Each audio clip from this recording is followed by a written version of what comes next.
જ એક વિસ્તાર છે અને સભાનપણે મને ખબર છે કે આ મારો જ એક્સટેન્શન છે અને મારો જ એક વિસ્તાર અલગ અલગ ફ્રીક્વન્સી અલગ અલગ ગાન રચ્યા છે.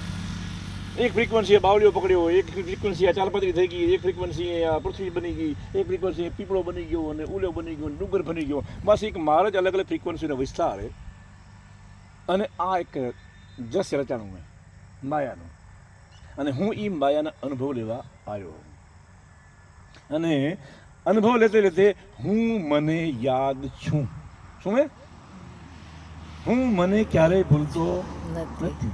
આ હે અસલ અધ્યાત્મ. હવે આ અસલ અધ્યાત્મની વ્યાખ્યા કરવાની છે. આ વ્યાખ્યા હે જો તમે આવા રસ્તે હો તો તમે રાઈટ હો અને આના સિવાય જો તમે કોઈ મગજમાં ઘાલ્યો તો એ કાંક અલગ હશે.